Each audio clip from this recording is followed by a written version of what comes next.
Hey kids, Alan here from my Nerdery. Today we're going to talk about basically how we're all of a sudden living in Bizarro world. Ever since the debate last week of June, we've literally joined Bizarro world. And what I mean is that Democrats, and I'm a lifelong Democrat, I'm a proud Democrat, but I mean, at least since the time of Jimmy Carter in the 70s, Democrats have hailed ourselves, and for the most part, rightfully so, as the party of unity. You know, they go low, we go high.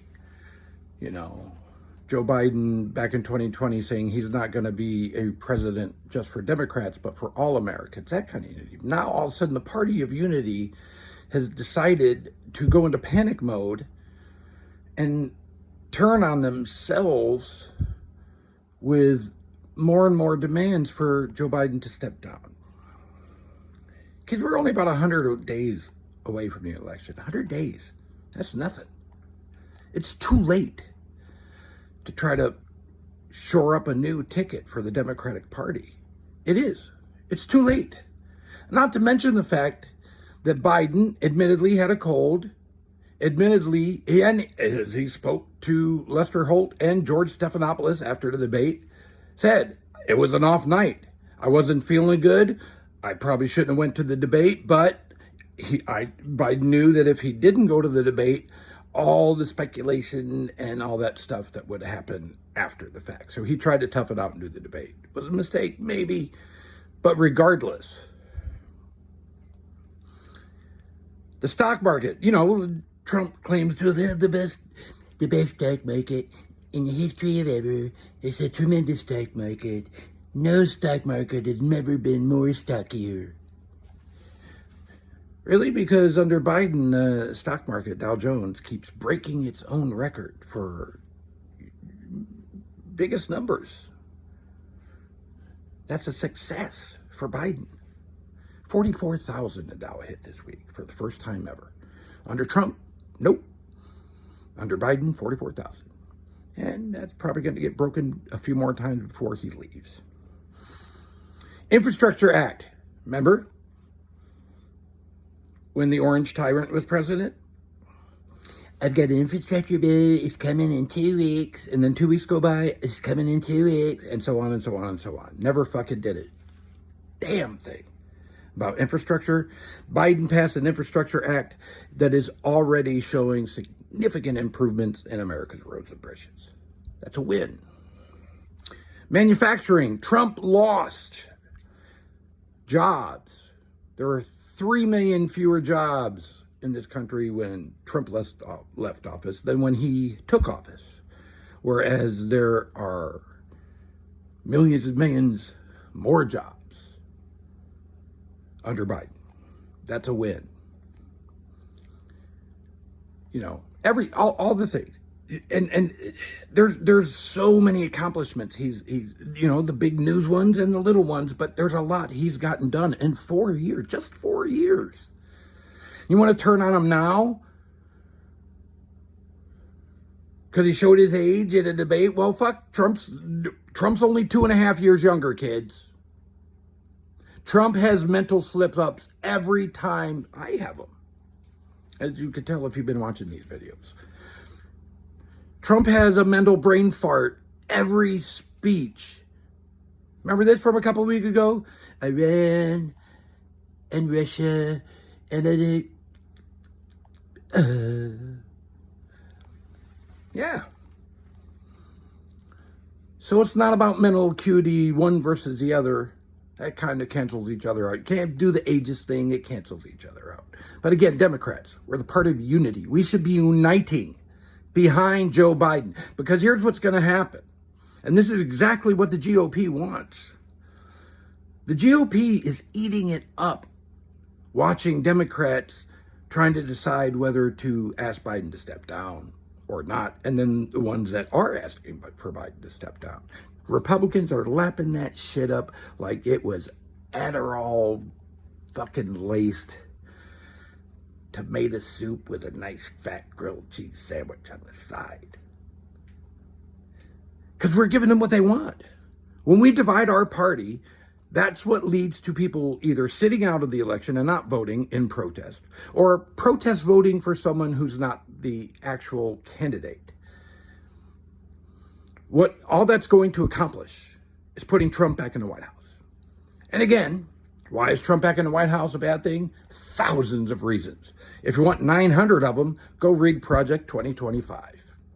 I'm going to keep saying that every day to the election. Go read Project 2025. And if you're still down with voting for Trump, because he will enact that entire manifesto. He tries to distance himself from it now because he knows it's kind of toxic. But trust me, he and J.D. Vance, who's a big fan of it, had a big hand in formulating that manifesto.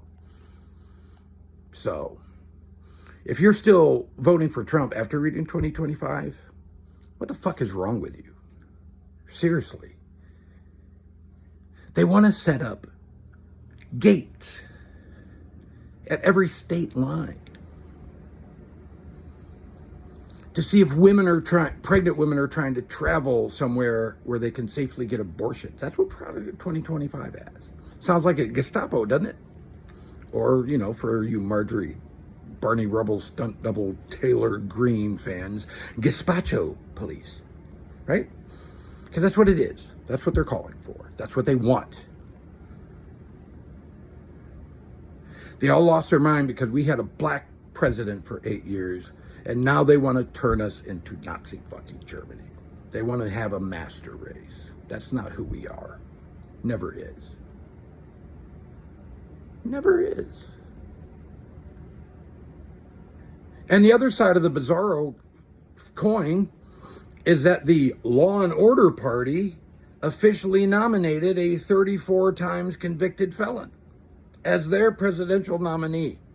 And again, I've said this before, but let's talk about it again, Republicans. Go read your constitutional law.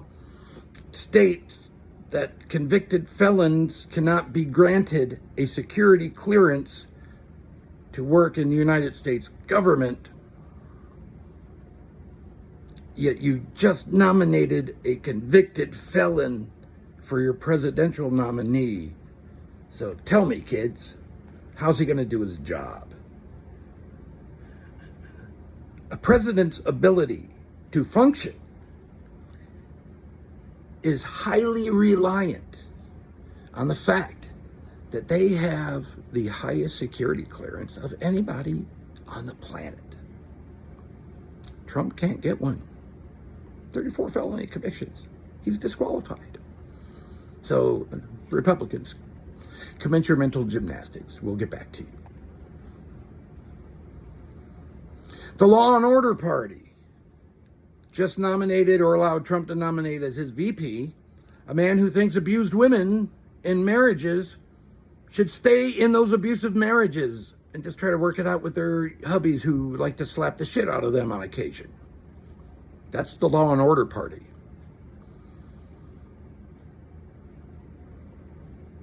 Bizarro world, kids. Vote blue. Vote accordingly, but make sure you vote blue, because if you don't, all the things that we see on the news, like footage from North Korea and footage from Russia, and we say, wow, look at those sorry assholes and that fucking dictatorship. That's what Project 2025 and Trump wanted to turn America into. Don't kid yourself. That is exactly what they want. They want America to be a utopia, but only if you're rich and white and straight. Vote accordingly. Till next time, you can leave me comments. We can talk about stuff. Do what you got to do. See you soon.